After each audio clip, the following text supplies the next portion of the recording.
Welcome to Chalk Talk, a weekly preview of West Tennessee football featuring the JSUN sports team here on JacksonSun.com.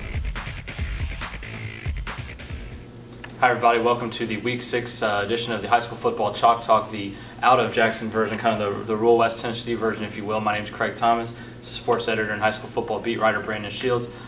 Plenty of good games to look forward to this week, and we'll touch on a few of those that might be of particular interest to high school football fans in general throughout the area. And the first one we'll talk about is a little bit north of us. Again, it's become a little bit of a rivalry, I guess, in Gibson County. Milan at South Gibson. What should we look for out of this game? This is the youngest rivalry in Gibson County, but it may already be the most heated when you think about the fact that last summer there was some purple spray paint found on South Gibson's scoreboard, and there's been some signs put up and stuff like that. But this is going to be a big game for both teams, simply because the winner of this game is not necessarily automatically in the playoffs, but it's pretty safe to assume that the loser's chances of making the playoffs will take a severe hit, even if it's Milan.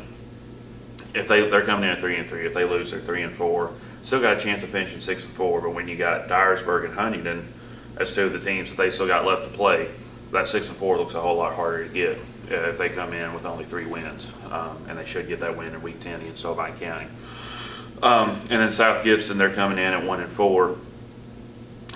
When you think about the fact that they still got Dyersburg and Crockett County left in their schedule, getting 6 wins, I mean, they got to go 5-0 through the second half of the season. Getting a win here and then getting 2 more over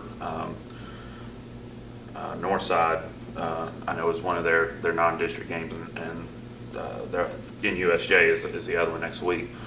Those are 2 tough teams to get a win over. So getting a win here to try to stay in contention for the playoffs is really big for both teams. Milan comes in hurt, and they're kind of limping after that big loss they took against CPA last week. South Gibson had a couple weeks off, had last week off to kind of prepare, get ready. So they kind of look like they're in better shape, more stable. But they're also coming in at 1-4, so trying to get something to spark their season going on. The Chargers of Martin Westview seem to keep finding a way, I guess, to get things done each week. What do you think of their chances at Dyersburg? Very big game.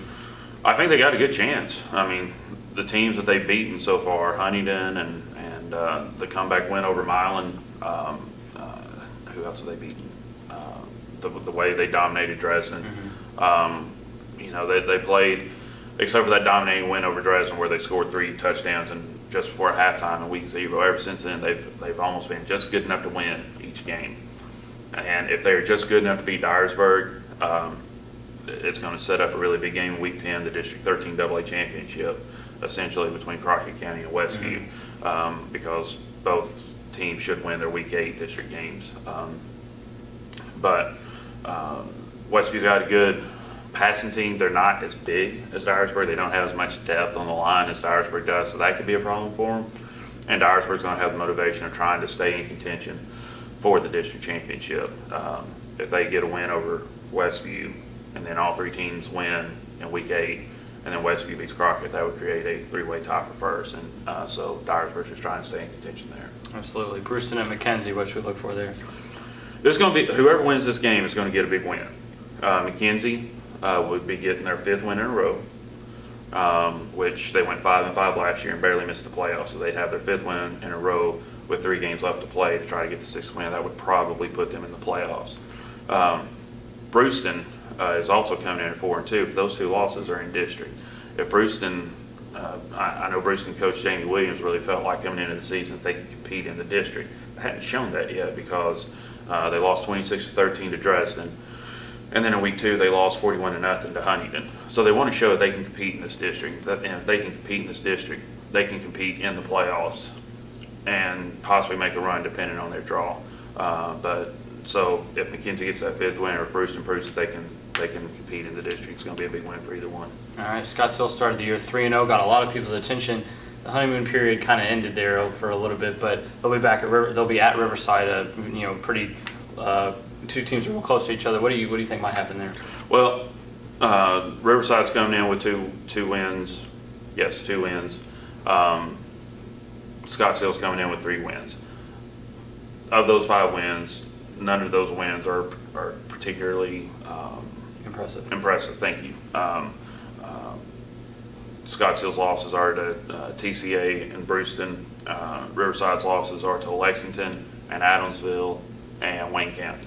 And they both beat Perry County, just kind of show you kind of where their wins are at. So whoever wins this one, it's going to be probably their biggest quality win.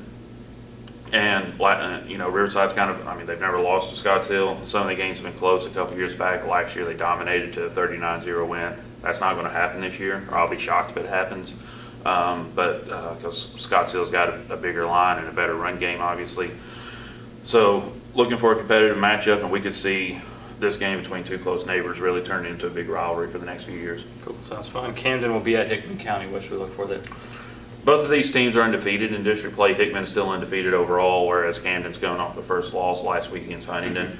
On another video we were talking about Lexington, if they had won last week, I was picking, They had the trap game potential had they won. Yeah. Camden might have had the trap potential game had they won last week, but since they're coming off this loss against Huntington essentially kind of, the way Michael Odom talked, kind of dominated there that second half. You got to look for Camden to trying to correct those mistakes and have a better game coming out offensively, and then if they can do that, this may be the last tall hump that Camden has to overcome to get to that district championship. All right, well, plenty of good city games, plenty of good games out of the city as well to look forward to here in week 6, and we hope you'll follow along with us throughout the week and this weekend as well. Make sure to get the Friday paper, the Friday morning blitz with preview capsules of all the local games. Then Friday night we'll have reporters and photographers out getting some good stories, photos, and video for you. I'll have those on JacksonSun.com Friday night, and we'll have a lot of that stuff in the paper Saturday morning as well. If you'd like to follow along for game updates, a couple places to do that on Facebook, like Jackson Sun Sports, and then on Twitter you can follow the various reporters, including JS editor Brandon, who will have some halftime scores and full game finals for you as well. Anything else, Brandon, before we get out of here? I think we're planning on having video from the South Gibson Miling game, so Hornet and Bulldog fans can plan on seeing that late Friday night, early Saturday morning. Cool, something to look forward to there. So we thank you for following along, and we hope to see you Friday. Have a great week. See ya.